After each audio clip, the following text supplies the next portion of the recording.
You're listening to WCAT Radio, your home for authentic Catholic programming.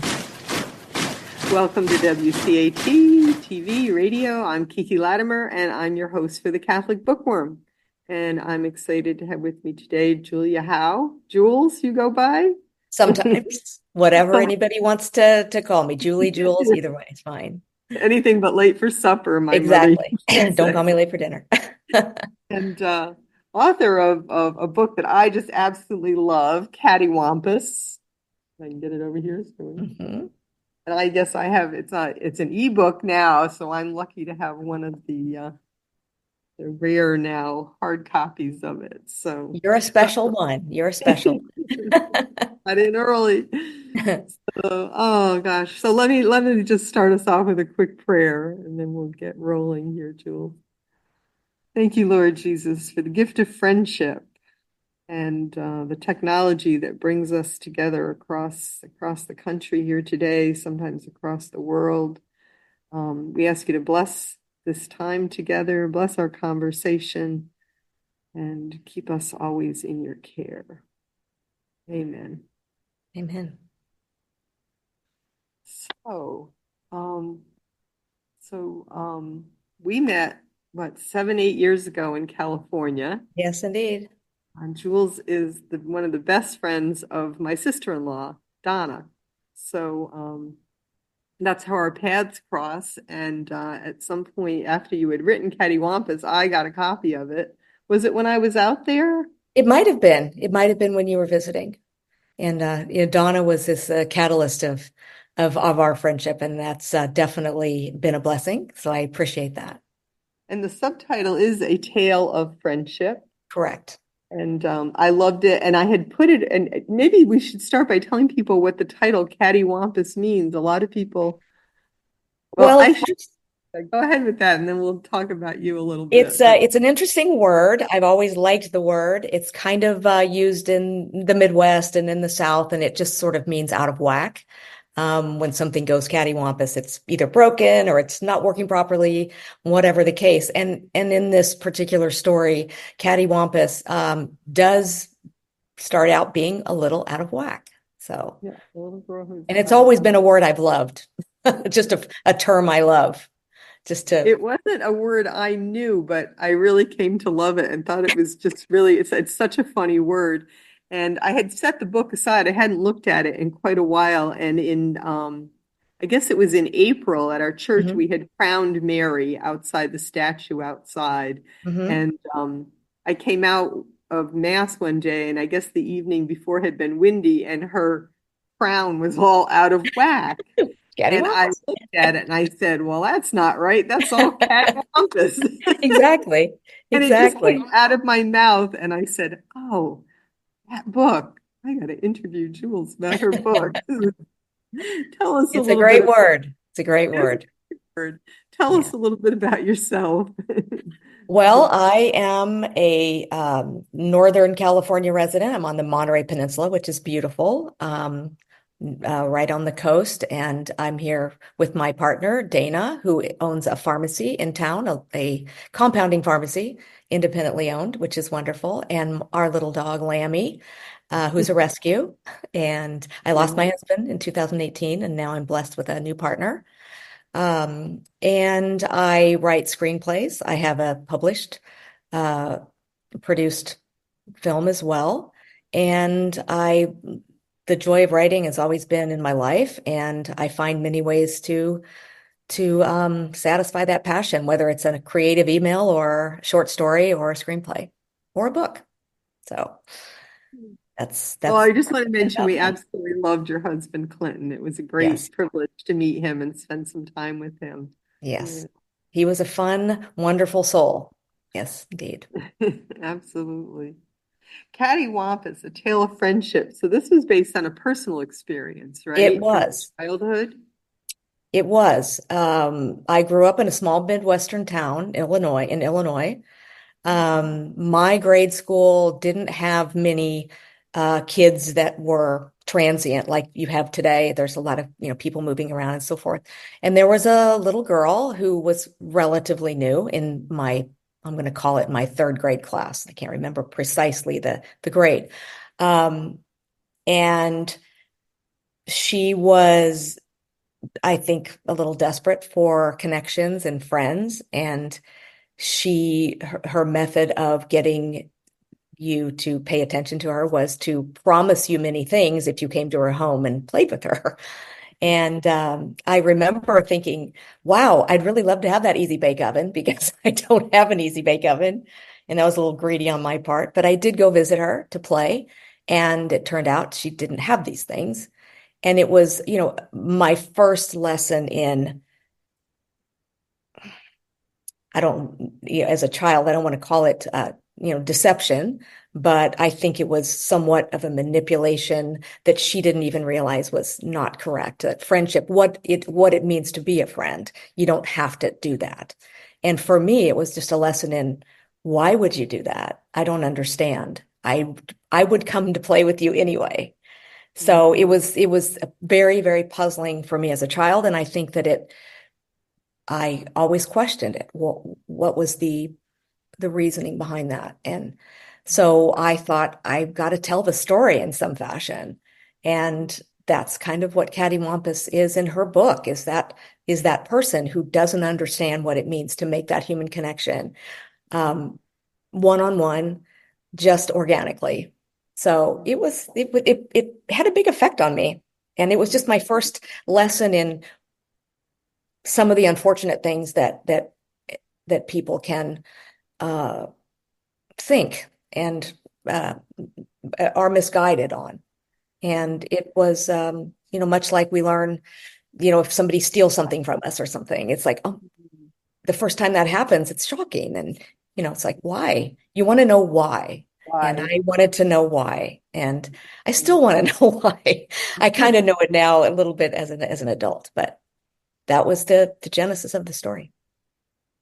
In the book, Catty is a very pompous little girl who Yes. sort of hides behind her wealth, uses it sort of as a shield to keep others away from hurting her. Right. And I thought a lot about how, this pompous, this arrogance is a barrier, is an obstacle to true friendship. Absolutely. But that sometimes people do use it because they're afraid of getting hurt. Obviously, Catty Wompus doesn't have friends in the book. She doesn't have friends because she's a rotten kid. She's a rotten kid. Yes. And the little girl, Lucy, doesn't really know how to deal with that. It's very sweet. I love the part in the story. I don't want to give too much of it away, but I do love the part where she goes to her mother. And her mother, as parents, we could certainly just say, yeah, she's a rotten kid, like just stay away from her. But instead, through her mother, the book gives us some really beautiful advice of how to be a friend. Right.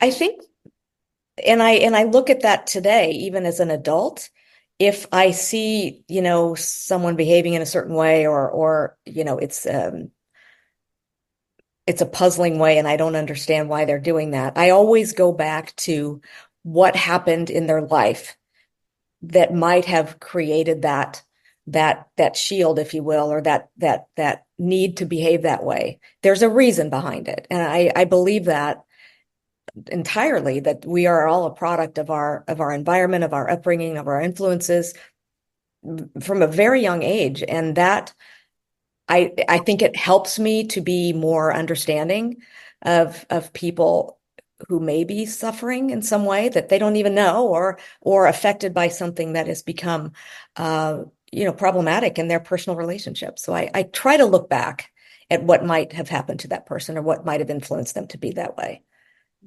Well, very often our feelings come out sideways and trample on people for reasons that have nothing to do with them. I was thinking just now, this just happened last week. My son runs sort of a burritos and bowls restaurant here in Rhode Island. And a woman came in and she got a bowl to go, and she got home and I guess she had said no beans and it wound up with beans in it. And she sent just a horrible letter, to an email to the restaurant, to my son, saying, you're a horrible restaurant. You obviously have a horrible staff. I got beans in my bowl. I didn't Oh want my. them. Like you people are incompetent. And he wrote back, like, I'm really sorry. I have a basically really good staff. They did 100 bowls that afternoon. Hmm. I'm sorry you got beans, but Right. life Mistakes can be made. happens. Right. So he said, you're welcome to a refund. And then she wrote back and said, I'm not traipsing across town for a refund. All I wanted was a decent bowl and I didn't get it. And I got lousy, rotten beans. And, she just responded. And so he again wrote back, we're sorry, we got good people working here, but mistakes do happen. And then he sent her a gift card. Hmm. He was email or Wow. whatever card. To which she responded, "Oh my God, I'm such a jerk. I'm so sorry. I really was having a bad day and I just didn't, and the only thing I Right. had to look forward to that day was my bowl from your restaurant. I'm sorry, I'm such a," and she called herself a couple of Wow. names that I won't say here, and totally degraded herself and apologized, just tripped over herself to apologize. And she said, she said, I'm just really a jerk and I'm an idiot and I'm so sorry. And you have a wonderful restaurant. And Oh, that's good. But isn't that interesting that she yeah, then went, oh, she had a little self-reflection. right. But That's he gave her the space to have that instead of yeah, just writing her off. And it's like the Catty Wampus's mom does. She doesn't say just write her off. The woman's a right. jerk. She She said, says figure it out. something's There's a wrong. reason. Figure it Yeah, out. There's a reason.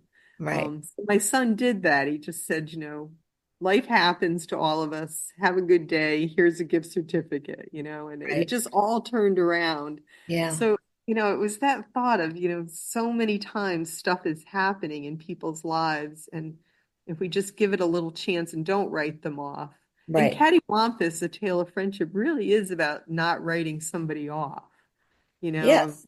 saying, let me see if I can work with this person. It doesn't mean that you always can or that you're the one, but that sometimes you are the one to Yeah, sort and of, it just takes a little bit of effort. And I think especially now, so much has changed in the world. And I think those little snippets of kindness are really necessary. I think it's very relevant and it will continue to be. yeah, they are relevant. It is, and it's a tough world right now, It especially like is. social media can be really harsh. Yeah. I posted something recently on social media. It was really a questioning of a situation, and somebody wrote back and said, "You're a hate monger." I was like, "Are you serious?"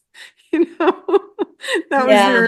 their response, and I was like, "Wow." I said, "I just questioned this." I'm like, "I'm a hate It's monger." Okay, interesting. I think it's unfortunate that I think that social media, I'm not a fan. I'll just yeah, put that right on out there. Um, because of those things, I think it does, give people too much leeway to be cruel because you're not looking at the person. You're removed. It's faceless. And it's definitely murky waters in many ways, yeah. and It it's is. You have to you really, gotta be brave. I mean, if you're really wanting to be brave and put something out and put your opinion out there, these days it can be shredded. It's yeah. You have to. sad. I've learned. I've had things I've taken down just because it's like people on my aren't gentle with one another. They are not. Yeah. I had two friends, both delightful gentlemen, who started to just like attack each other on one of my posts once, a couple of years back. And I private messaged both of them and said, you guys are like both gentlemen and you're like becoming monsters on my post. Like, what's Yeah. going on? And they both apologized to each other and to me. And then they brought the discussion down to a civil discussion, which was Yeah. really sweet to see. I said I'll give you guys another chance because otherwise I delete stuff like that. Right. But they both sort of came to their senses, and like I said, they were both like perfectly nice gentlemen that in a room would never have treated each other like that. Right. And I So think that again, that's where you given this non-personal space, it just creates these things that should not, would not normally happen in as a face-to-face conversation.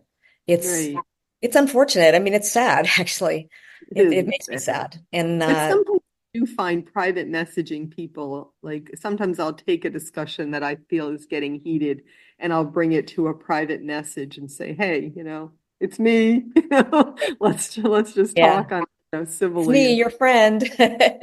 people do. Yeah. Yeah. You were able to bring Catty Wampus and turn it into a TV show, right? At least it started at the beginnings of one. Yes.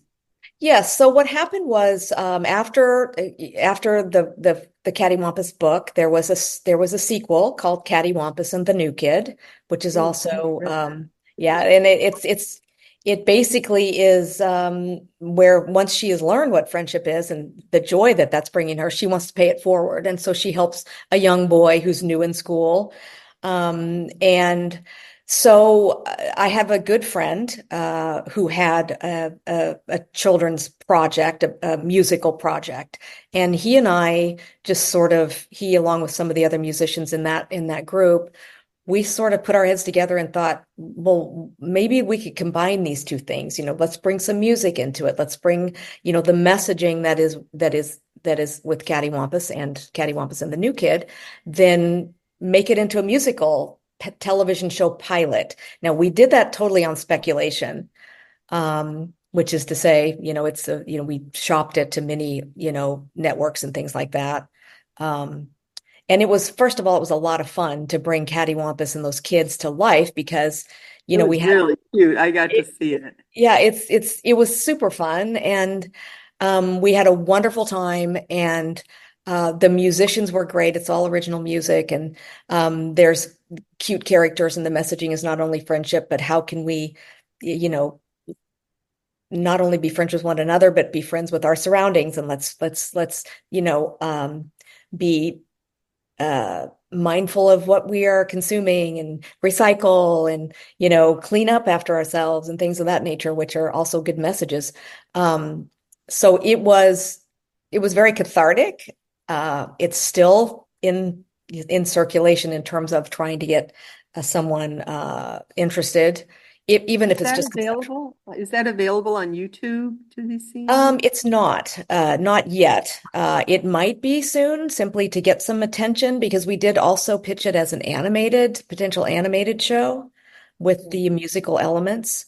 This is just kind of part of the entertainment world. It's, lots of no's, lots Yeah, of I know. no's. No, That. no, no. Sorry, No, sorry. no, no. Yeah. Yeah. Same So, with anything, publishing a children's book. It's oh boy. always interesting. Yeah. Exactly. Publishing anything, you know, but fortunately these days there are opportunities, which is the beauty of technology today and the ability to get something out in the open yourself. So I definitely took advantage of that. So this all led you to other screenwriting, correct? It did. I've always been a story writer. Many, many years ago, and in school, story writing was one of my favorite things to do. I have a very vivid imagination. Um, and I always wanted to write this book and tell this story, which, came in 2006 or seven.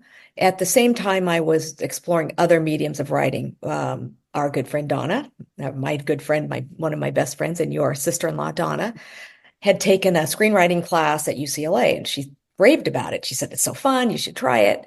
I thought, oh, okay, I'll try it. That's something I haven't done. And I did, and I got hooked on that medium, which is, telling a big story in a very confined space.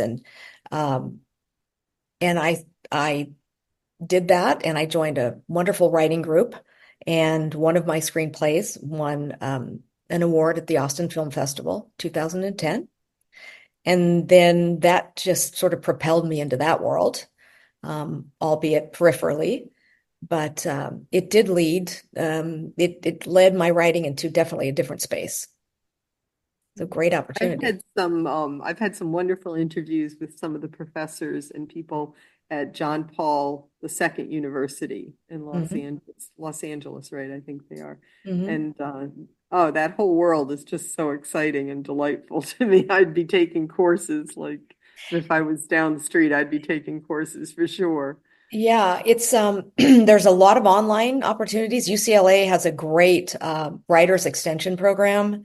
And if you want to learn things like that kind of writing, it's available. I mean, people can it can access it, and adults, and you do it at your own pace, your own time quite often. And it was a wonderful experience. And if anybody's interested in writing, whether it's creative writing or screenplay writing or essay writing, whatever the case may be, there's lots of opportunities online to do that. And again, once again, the joy of technology, I have to look at the good and the bad, that being able to be anywhere in the world and take advantage of that. Those opportunities that you can find online with extremely talented people. Yep. And we all learned it during the pandemic, it's just amazing. Exactly. Really Exactly. is. You can learn anything on YouTube, learn anything, that you can find online. It's great. Yeah, it really is amazing to me. Yeah. I mean, I've had interviews with people just everywhere, and it's fascinating to me that, It is fascinating. I mean, there's living room. a lot of creative people, and I think that the advent of technology and the ease of that which we can use a lot of it now enables those creative spirits and those creative people to express themselves. Whether you're creating content for YouTube or writing screenplays or whatever the case may be, there's ways to just blogging. I mean, I started blogging as well years ago. I don't do it as much now. I don't do it at all now, actually, but that was another wonderful opportunity to write. I love comedy, short stories, and just looking at funny things that happen. And I started a blog years ago, and I vowed to post one thing every single day. And I think I did it for 265 days in a row. And it was super fun. And it sparked another idea for something that had been on my back burner for a while, just to publish short stories, short essays about life. I wanted to mention your illustrator. Mm-hmm. How do you Jason pronounce Mathams. Jason Mathams? How did you choose an illustrator? Well, Because it's interesting. I mentioned illustrations for Catty Wompus. Let me just see if I can show you. They're so cute and they're so different. Yes, They're really unusual. they are. And my very good friend, her son, it's her son, Jason Mathams. He's a very, very well-known artist in New York. Back in the day when I was doing Catty Wompus, he was, getting his career going, and I loved his esoteric drawings and paintings and the intricacy. Yeah, I know.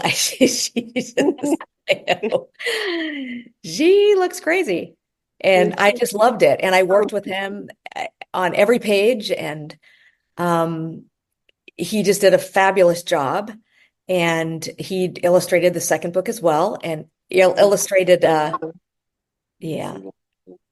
They're just really funky, fun illustrations. It's funky. I love it. And Jason has gone on to be an amazing sought after studio artist. And so I feel very privileged to have had that opportunity to work with him. And my other friend who wrote a children's book called Quickly, the Magic Spatula, he did her illustrations as well. So it's kind of a local connection. And what is the name of that one? Quickly, the Magic Spatula.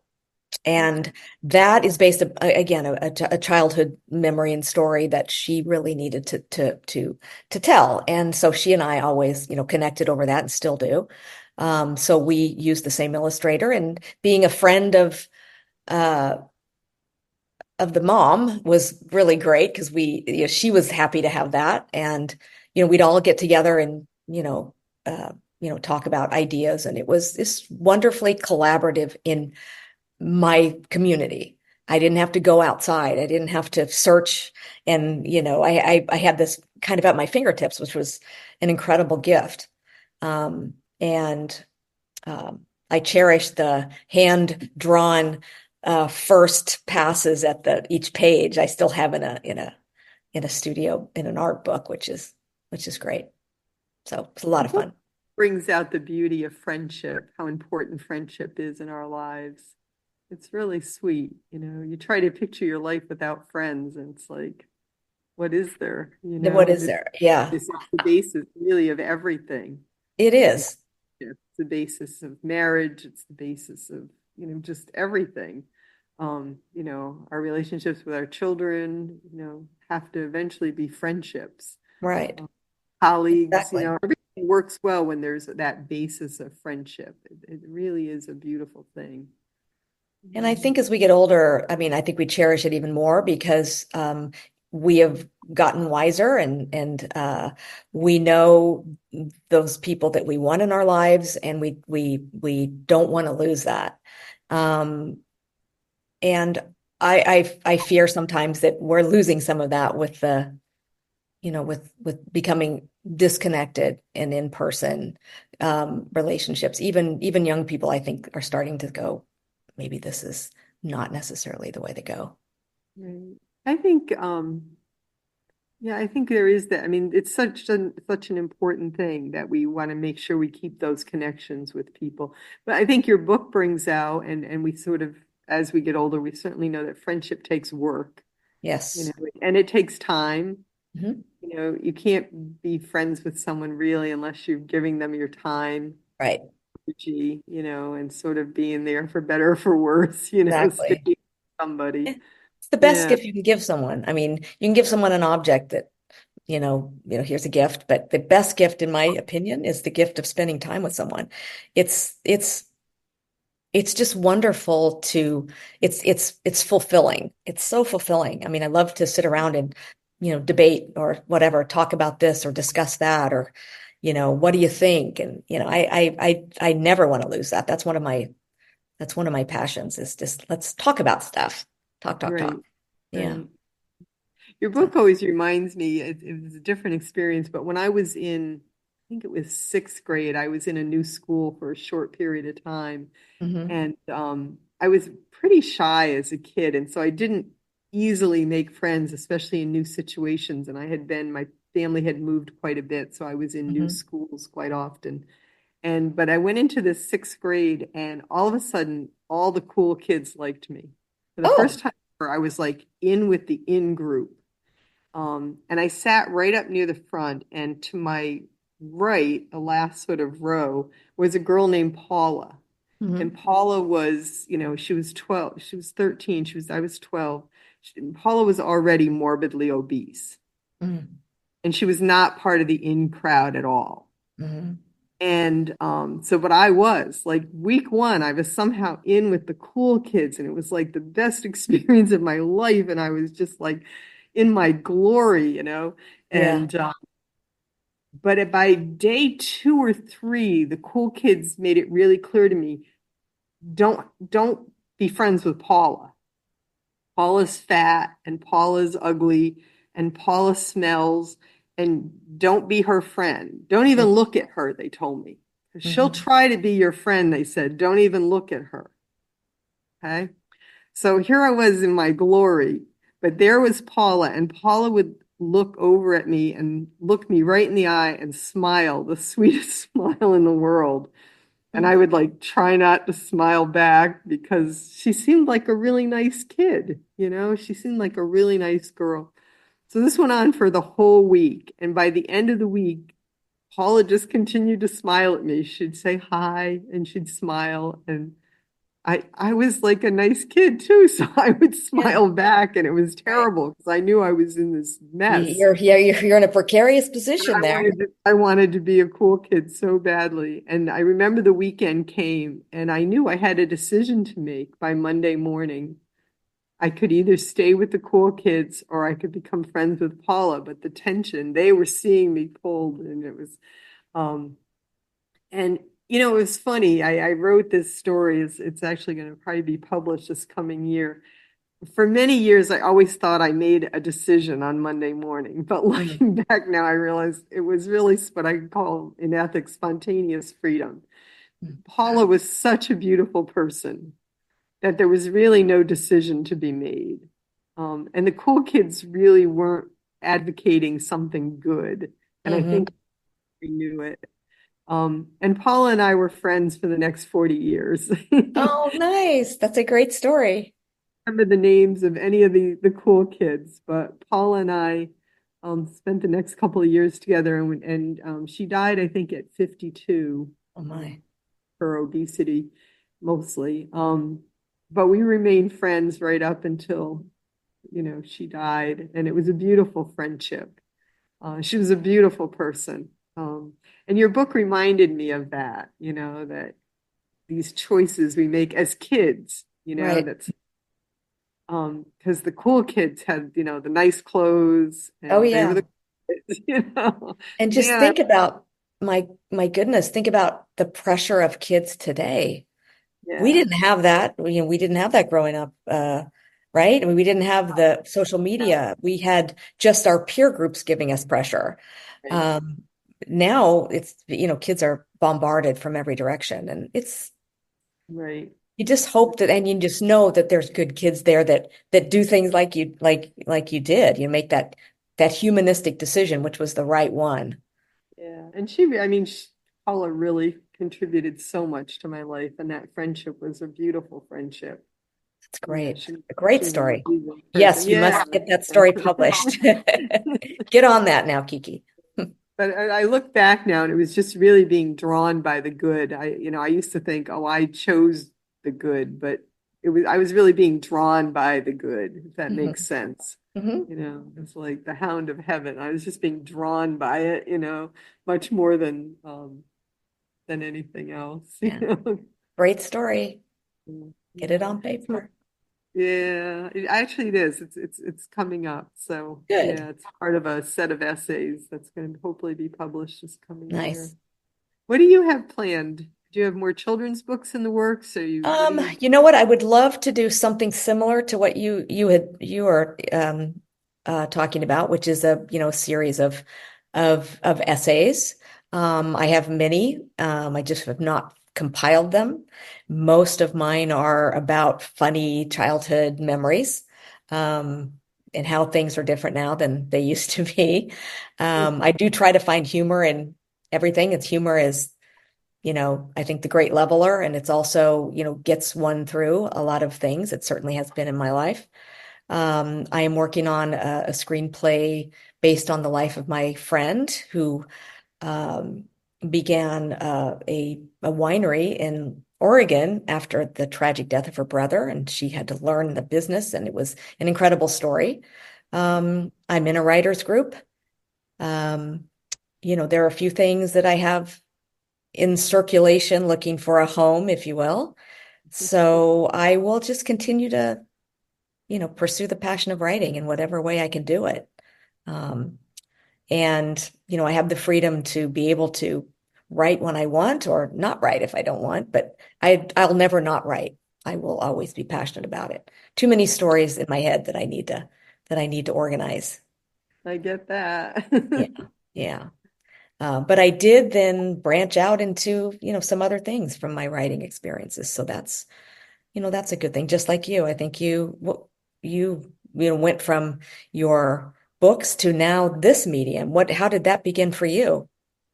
Oh, good question. I was working at Holy Apostles College and Seminary. I was teaching homiletics, and then the pandemic hit. But I was friends with Sebastian Mahfood, who is Mhm. the head of En route Books and Media. And I guess 2 years ago or so now, he said, "How would you like to start interviewing people?" His main interviewer was sort of semi-retiring. Mhm. And so I said, well, I'll give it a try. And I think Yeah. we're about 75 or 80 interviews now. Oh my, that's What awesome. I love about it is I'm an interviewer who always reads the book before I do the interview, which Right. just is the case with a lot of interviewers, because I get interviewed as an author, and sometimes I can tell, like, this person hasn't read my book. Yeah. Um, but I always read the book, so it keeps me reading. So I've Right. read all these 80 books over the Mhm. last 2 years. So I'm usually reading, usually it's philosophy or theology, and sometimes it's children's books or Mhm. chapter books for teens, but usually it's adult philosophy, theology, moral fiction, Mhm. which is wonderful. But it keeps me reading, usually at least a book a week. Yeah. So Wow. it keeps me learning, which is what I Right. love. I'm just Yeah, constantly absolutely. learning something new. My master's degree is in moral theology. So it just keeps me, moving in that direction of learning Hmm. and meeting people and friendships, going back to our theme here.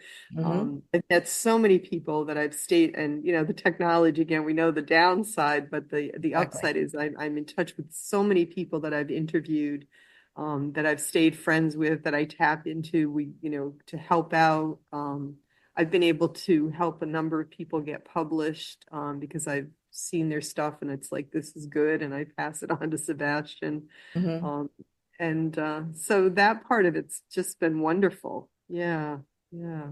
So That's good. grace of God, that's how I'm here. Yeah, but it's amazing what how things can take you to a different place if you just keep your eyes and ears open and you evolve and pivot. And that's I think that's really what keeps us vibrant and passionate about what we do. Yeah, yeah. And the friendship, I mean, the friendship with Sebastian has been just really delightful. That's Authors, great. it's been great. Yeah. So it's a real privilege to get to do this. Yeah, it's been really wonderful. I've become more interested in looking at and listening to podcasts and things of that nature because they're short form and they are so educational. Many things you can tap into that you just want to know something about, and you find a podcast or something of that nature that really does give you a lot of insight about a Yeah, particular subject. yeah. So I appreciate I that. also find that a book will come up and I'll learn something and it'll hint at something else. And the thing that it hints at will be in the next book that comes along. Hmm. So I'm always fascinated, like there's no coincidences. Right. It's just that Things come, connection, that that connection. connection comes, it comes at the right time, in the right place. It's, oh, I was interested in that and I needed to know more about that. And then the next book that someone sends me is about that. So Right. that fascinates me. Yeah. My friend refers to that kind of non-coincidental nudge as a God wink. A God wink. So pay Yes. attention to those Yeah, God God winks. wink. Don't Well, just say, "Oh, that's coincidence." Go, "Why was that? Why did that come my way?" why did that come my way? Yeah, Exactly. that's Exactly. right. Very sweet. Um, is there anything else? Well, how can people get Catty Wampus? Because Well, it's it not in is. cover anymore, right? That's correct. It is, as a self-published writer, it's a little bit daunting to do that. And I think it's the print on demand was, I think, a little too cost prohibitive to some of the buyers. So I went completely Kindle, ebook on Amazon. So you can get both Catty Wampus, A Tale of Friendship, and Catty Wampus and the New Kid on Amazon. Um, and so that's just seems to be the best way to for me. I'm again self-published, which was a fun process. And that's where you can get the book. And the television pilot not yet available anywhere to view, but we're working on making that more public, maybe putting it on YouTube or something like that people can consume it because it's super cute. I mean, you've seen it. It's It's super cute. I loved it. Yeah. Yeah, it's in a beautiful place. We filmed it in Santa Cruz, California, and our costume designer was fantastic. And we have, animal characters and human characters and a lot And of one is from American Idol, right? Was yeah, it? that's true. That's true. That was James Durbin, and he Yes, was, Mr. yeah, great. I mean, amazing singer. The musicians are very good, and they're real musicians and real singers.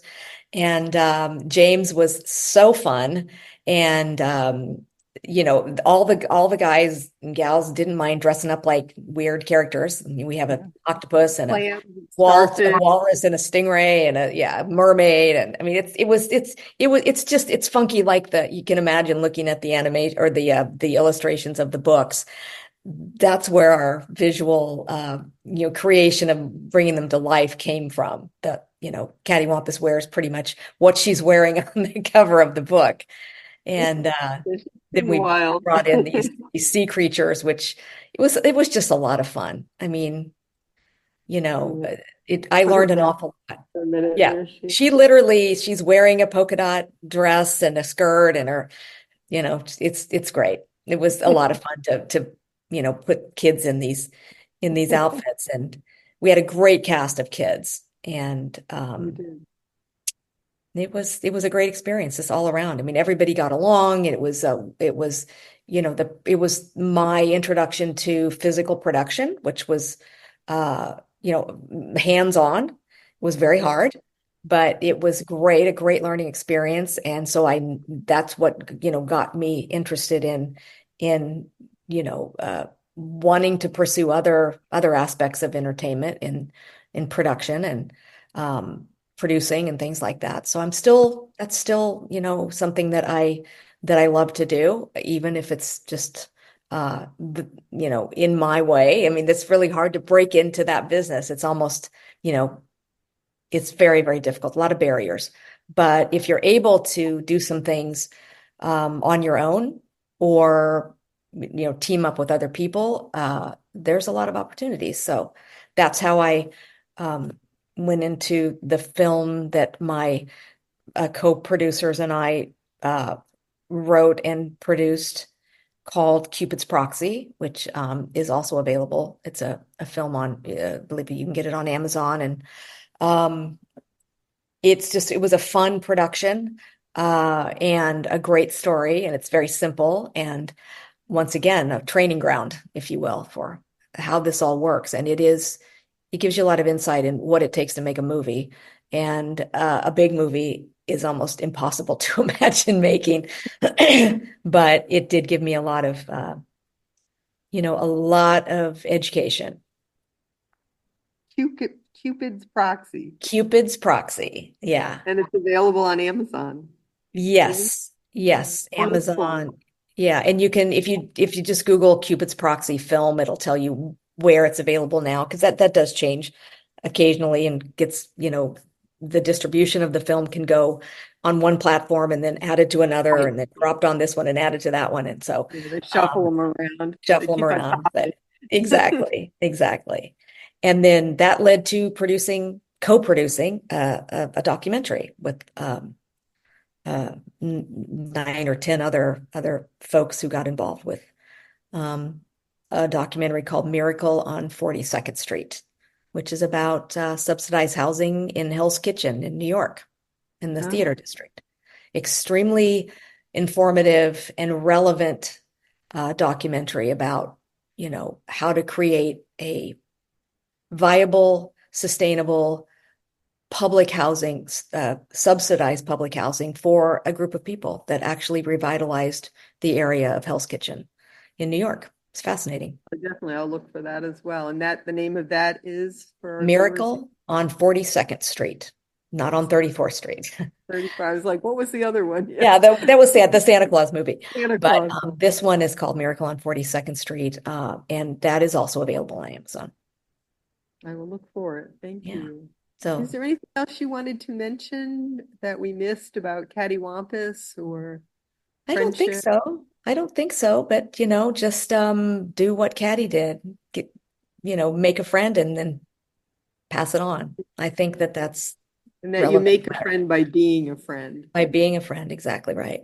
Exactly right. It's a beautiful book. It's a beautiful story. Thank you. Thank you. Thank Thank you you. so much for being here today. Thank you for How having about me. I'm just going to end us with a short prayer. Okay, Kiki. Thank you. Thank you. Lord Jesus, we thank you for our time together. We thank you that you bless us with stories, that you allow us to find ways in which to share the important stories of our lives with other people, so that we can share some of the lessons that we learn the hard way, that maybe someone else can learn them an easier way at times. We thank you for the value of story and storytelling in all its forms. We ask you to continue to bless us and those listening with us here today. Thank you. Amen. Amen. Wonderful. Thank you, Kiki. It was really fun, and it was great seeing you. And I want to see you here Yeah, in good to see California. you. I'll get out to California one of these days. Please, Yeah, we've got to please. come out and see Donna's place. And Absolutely. so, Absolutely. Yeah. Well, we'll look forward to that. Great joy. And just know we think of both you and Clinton always with love. Thank you. Thank you so Yeah. much. I love the story I love your story about Donna and Donna's journey to you guys. It's really fascinating. Oh, yeah, it is. Yeah. That's talk about friendship. It's Oh amazing. boy. Yeah. Yeah. Yeah. That was a So, gift on both sides. That was a yes. gift. Yeah. Very sweet. So Yeah. we're due to take a trek out there. Thank you so much for Thank you, today. Kiki. We'll talk to you soon. Bye. Okay. Hello, God's beloved. I'm Annabelle Mosley, author, professor of theology, and host of Then Sings My Soul and Destination Sainthood on WCAT Radio. I invite you to listen in and find inspiration along this sacred journey we're traveling together to make our lives a masterpiece and, with God's grace, become saints. Join me, Annabelle Mosley, for Then Sings My Soul and Destination Sainthood on WCAT Radio. God bless you. Remember, you're never alone. God is always with you.